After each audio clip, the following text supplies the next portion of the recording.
ಕೇಂದ್ರದಿಂದ ಅನುದಾನ ತಾರತಮ್ಯ ಕದನ ಈಗ ಮತ್ತೊಂದಿಷ್ಟು ಬಲ ರಾಜ್ಯಕ್ಕೆ ಸಿಕ್ಕಿದೆ. ಕೇಂದ್ರದ ವಿರುದ್ಧ ದಕ್ಷಿಣದ ರಾಜ್ಯಗಳ ರಣಕಹಳೆಯನ್ನ ಮೊಳಗಿಸ್ತಾ ಇವೆ. ನಾಳೆ ದೆಹಲಿಯಲ್ಲಿ ಸಿಎಂ ಸಿದ್ದರಾಮಯ್ಯ ನೇತೃತ್ವದಲ್ಲಿ ಪ್ರತಿಭಟನೆಯನ್ನ ಕಾಂಗ್ರೆಸ್ ಹಮ್ಮಿಕೊಂಡಿದೆ.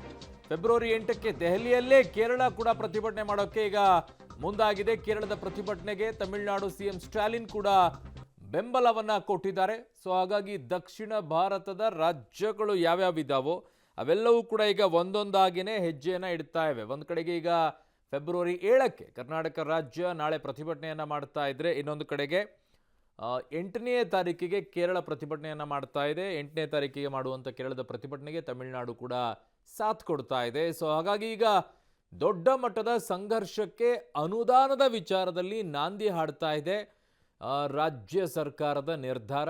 ಇದಕ್ಕೆ ಕೇರಳ, ತಮಿಳುನಾಡು ಈಗ ಬೆಂಬಲವನ್ನು ಕೊಟ್ಟು ಅವರು ಕೂಡ ಪ್ರತಿಭಟನೆಯನ್ನು ಫೆಬ್ರವರಿ 8ಕ್ಕೆ ಮಾಡ್ತಾ ಇದ್ದಾರೆ.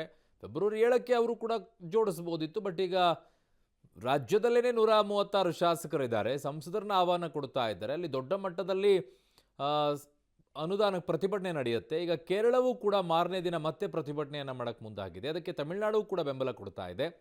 ಸೊ ಹಾಗಾಗಿ ಈಗ ಕೇಂದ್ರ ಸರ್ಕಾರ ಈ ಬಗ್ಗೆ ಏನು ಸ್ಪಷ್ಟನೆಯನ್ನು ಕೊಡುತ್ತೆ ಅನ್ನೋದನ್ನು ನೋಡಬೇಕು. ಒಂದು ಕಡೆಗೆ ನಿನ್ನೆ ಅಷ್ಟೇ ಲೋಕಸಭೆಯಲ್ಲಿ ನಿರ್ಮಲಾ ಸೀತಾರಾಮನ್ ಅವರು ಕೂಡ ಉತ್ತರವನ್ನು ಕೊಟ್ಟಿದ್ದರು. ರಾಜ್ಯಸಭೆಯಲ್ಲಿ ಅವರು ಉತ್ತರವನ್ನು ಕೊಟ್ಟಿದ್ದೇನಿತ್ತು ಅಂದರೆ, ಡಿ ಕೆ ಶಿವಕುಮಾರ್ ಅವರು ಬಂದಾಗ ನಾನು ಹೇಳಿ ಕಳಿಸಿದ್ದೆ ಅಂತ ಅವ್ರು ಹೇಳಿದ್ದಾರೆ. ಇದು ಒಂದು ರೀತಿಯಾಗಿ ಚುನಾವಣೆವರೆಗೂ ಸಂಘರ್ಷ ಮುಂದುವರಿಯುತ್ತೆ ಅಂತ ಕಾಣಿಸುತ್ತೆ. ನನ್ನ ಸಹೋದ್ಯೋಗಿ ಶಬೀರ್ ನಡಗುಂದಿ ನನ್ನೊಂದಿಗೆ ಸಂಪರ್ಕಕ್ಕೆ ಸಿಗ್ತಾ ಇದ್ದಾರೆ. ಶಬೀರ್, ಈಗ ರಾಜ್ಯ ಸರ್ಕಾರದ ನಿರ್ಧಾರ, ಈಗ ದಕ್ಷಿಣ ಭಾರತದಲ್ಲಿರುವಂಥ ಬಹುತೇಕ ರಾಜ್ಯಗಳು ಕೂಡ ಅದೇ ಹೆಜ್ಜೆಯನ್ನು ಇಡೋಕೆ ಮುಂದಾಗ್ತಾ ಇವೆಯಾ, ಹೇಗೆ ಶಬೀರ್? ಖಂಡಿತವಾಗ್ಲೂ ಹೌದು. ಯಾಕೆಂದ್ರೆ ಬಹಳಷ್ಟು ರಾಜ್ಯಗಳಲ್ಲೂ ಕೂಡ ಈ ಒಂದು ಅಸಮಾಧಾನ ದಕ್ಷಿಣ ರಾಜ್ಯಗಳಲ್ಲಿ ಇತ್ತು.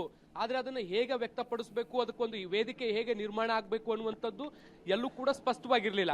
ಅಂಥದ್ದೊಂದು ಸ್ಪಷ್ಟತೆಯನ್ನ ಕೊಡುವಲ್ಲಿ ಕರ್ನಾಟಕ ರಾಜ್ಯ ಸರ್ಕಾರ ಈಗ ಒಂದು ವೇದಿಕೆಯನ್ನು ನಿರ್ಮಾಣ ಮಾಡಿದೆ ಅಂದ್ರೆ ಬಹುಶಃ ತಪ್ಪಾಗ್ಲಿಕ್ಕಿಲ್ಲ.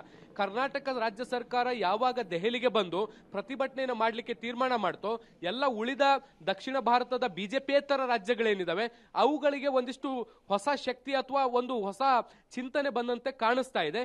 ಹೀಗಾಗಿ ಕರ್ನಾಟಕದ ಪ್ರತಿಭಟನೆಯ ಬಳಿಕ ಬೇರೆ ಬೇರೆ ರಾಜ್ಯಗಳು ಎಲ್ಲವೂ ಕೂಡ ಒಟ್ಟಾಗಿ ದೆಹಲಿಯಲ್ಲಿ ಪ್ರತಿಭಟನೆ ಮಾಡಲಿಕ್ಕೆ ನಿರ್ಧಾರ ಮಾಡಿರುವಂತದ್ದು. ಮುಖ್ಯವಾಗಿ ಕೇರಳ ಮತ್ತೆ ತಮಿಳುನಾಡು ಮುಖ್ಯಮಂತ್ರಿಗಳು ಕೂಡ ಈಗ ದೆಹಲಿಯಲ್ಲಿ ಪ್ರತಿಭಟನೆ ಮಾಡಲಿಕ್ಕೆ ದಿನಾಂಕವನ್ನು ನಿಗದಿ ಮಾಡಿರುವಂತದ್ದು ಜನವರಿ 8ನೇ ತಾರೀಕು. ಅಂದ್ರೆ ಕಾಂಗ್ರೆಸ್ನ ರಾಜ್ಯ ಕಾಂಗ್ರೆಸ್ನ ಪ್ರತಿಭಟನೆ ಆದ ಬಳಿಕ ಮರುದಿನ ಜಂತರ್ ಮಂತರ್ನಲ್ಲೇ ಮತ್ತೊಂದು ಪ್ರತಿಭಟನೆಯನ್ನು ಮಾಡಲಿಕ್ಕೆ ಎರಡೂ ರಾಜ್ಯಗಳ ಮುಖ್ಯಮಂತ್ರಿಗಳು ಈಗ ನಿರ್ಧಾರ ಮಾಡಿರುವಂತದ್ದು. ಸೊ ಹೀಗಾಗಿ ಸರಣಿಯಲ್ಲಿ ಮುಂದಿನ ದಿನಗಳಲ್ಲಿ ಕೇಂದ್ರ ಸರ್ಕಾರದ ವಿರುದ್ಧ ದಕ್ಷಿಣದ ರಾಜ್ಯಗಳು ಪ್ರತಿಭಟನೆಯನ್ನ ಮಾಡುವಂತದ್ದು ಮತ್ತೆ ಕೇಂದ್ರ ಸರ್ಕಾರದ ಅನ್ಯಾಯವನ್ನ ಪ್ರತಿರೋಧಿಸುವಂತ ಕೆಲಸವನ್ನ ಹಂತ ಹಂತವಾಗಿ ಮಾಡುವಂತ ಲಕ್ಷಣಗಳು ಸದ್ಯಕ್ಕೆ ಕಂಡು ಬರ್ತಾ ಇದೆ. ಅರುಣ್.